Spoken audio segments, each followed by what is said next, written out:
Erev Tov, Shavua Tov. I hope you had a beautiful Shabbat. I want to share with you what I spoke about today from the pulpit. We have a big game coming up tomorrow. Tomorrow is the Euro Cup championship played between England and Italy. And just like rabbis shouldn't wade into politics and choose one candidate over another, they also have to be careful who they choose for a championship like this. We have many Englishmen and English women in our community. We also have some Italians, so I have to be careful about this. I'm not going to take sides. But I did find the gematria. Now, I don't usually search for gematriot. I probably search for gematriot about as often as the English make it to a World Cup or Euro Cup championship every 55 years. And I found an interesting gematria, the number 55, which is the last time that the Englishmen won the World Cup, which is in 1966. 55 is Italia in gematria. If you take out that first yud. So Italia, I don't know what this means. Is this good or is it bad? On the one hand, Tisha B'Av is coming. This is Yemei Puranut. Is a period of cataclysm in Jewish history. So I don't know what this means, good or bad. But I do want to share with you the following question that someone asked me. They said, well, am I allowed to watch the game over the 9 days? In particular, I'm going to watch it in Park Ra'anana. Apparently is setting up a huge screen. I'm sure it'll be very festive, lots of drinking, music, big crowds. Are you allowed to watch the game in Park Ra'anana during the 9 days? Today was the beginning of Chodesh Menachem Av, when we start thinking more deeply about the destruction of the Beit HaMikdash, Tu Batei Mikdash in particular. Now, my initial reaction when I heard this question was that, I can't win here, First of all, if I say no, on the one hand, I'll get my head shut off. Also, no one will listen anyway. But my next reaction was, I hate these questions. I can't stand these types of questions. Why not? Because I know that we have this long laundry list of things that we're not allowed to do during the 9 days. Discussions about going swimming and surfing and doing laundry and eating meat and drinking alcohol. There's all these discussions around these things. And what we often do in this period of the year is we try to figure out how to get around them.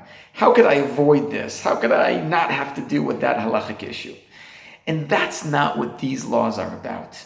That's not at all what it's about. The purpose of the halachot of the 9 days, Mishenichnas adar ma'atin b'simcha, is that a person feels connected to what happened in this point in Jewish history. That you feel it in your gut, that it hurts you. You feel that something is chaser, that we lost the Beit HaMikdash, Tu Batei Mikdash, and that you wish that we could usher in a period of Geula, that you wish that Am Yisrael could have unity. I'm not dismissing the importance of these halachic obligations. They're objective halachic obligations that we have. But I do believe that these halachot are meant to create a feeling, meant to create a spiritual response in us. And if we fill all these obligations and just check them off the list, and we don't actually identify with what's happening in this period in Jewish history, then something's chaser in our own mourning, in just the same way that we celebrate with our team when they win, their football team or whatever sport team, and we cry when they lose. Some people actually cry when their team loses. We're supposed to have much greater feelings about Am Yisrael and about the Beit HaMikdash. During this period, we should feel a loss. During times of celebration, we celebrate. This is what should fill us up. Am Yisrael is our true team. It's our nation. And when they're doing well, we're celebrating. And when they're failing and running into obstacles and challenged and tragedies, then we're hurting. We're hurting as well. So much of Judaism is about identification with Jewish history, with the Jewish narrative, with Am Yisrael. I'll give you 2 examples. When a potential convert comes to a rabbi or comes to the Jewish community and says, I want to convert, the first thing we say to them, are you sure you want to join these people? It's not even about a commitment to mitzvot. This is Gemara in Masechet Yevamot. Do you want to join these downtrodden people who are persecuted, pogroms and anti-Semitism? Is this what you want? Do you fully identify with these people? So too the Rambam teaches us in Ochot Teshuvah, Perek Gimel Halacha Tet, that there are certain people who don't receive Olam Haba. One of those people is a person who's Poresh min hatzibur, who doesn't join in the sorrow, in the mourning, and the tragedies of Am Yisrael. This is the importance of identifying with our team, with the team of Am Yisrael. And I believe that this is what's demanded of us at this point in the Jewish calendar, to feel that pain, to feel that identification. And we have two beautiful models of it, one in the parasha and one in modern day Israel of this. For example, Moshe Rabbeinu. It's a fascinating Rashi. In our parasha, the Jewish people are going to war to seek revenge against Midian, and we're told Vayimasru. We're told that the Jewish people were willing to put their lives on the line to fight for Am Yisrael and Moshe Rabbeinu. And Rashi points out, this teaches us Lahagid Shivchan Shel Yisrael.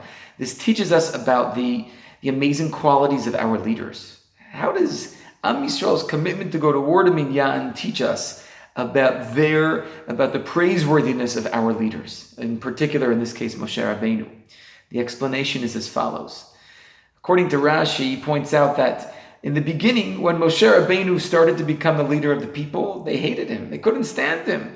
He was creating all this trouble for them in Mitzrayim, and they said, Od Ma'at, we're going to stone this guy. But later on, 40 years later, Am Yisrael is willing to go to war with Moshe Rabbeinu. They're willing to fight for his values, for Torah values.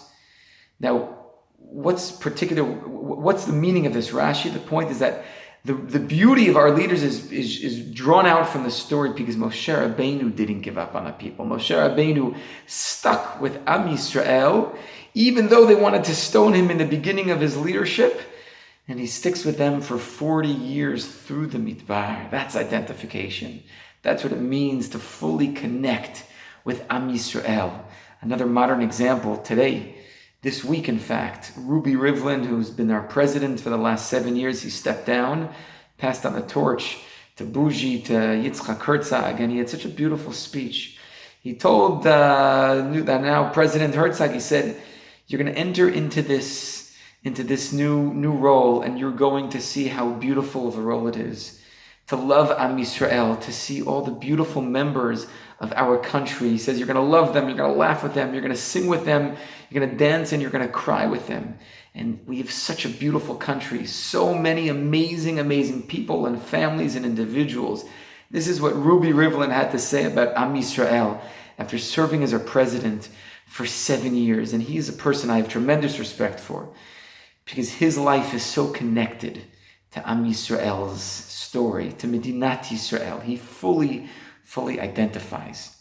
And this is the task at hand during these 9 days, to feel connected to Am Yisrael, to think about what we can do to bring about Achdut, to heal the rifts, to heal the divisions, to heal the sectarianism in our people, in our government, to do everything that we can to feel the tzara, the pain of the past, and try to figure out a way forward. May Am Yisrael achieve true victory this week as we get ready and prepare for Tisha B'Av Lo Aleinu, which shouldn't happen.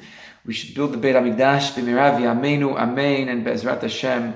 We should help to bring about the Geula Shleima. Wishing you Shavua Tov, Kol Tuv, may the best team win.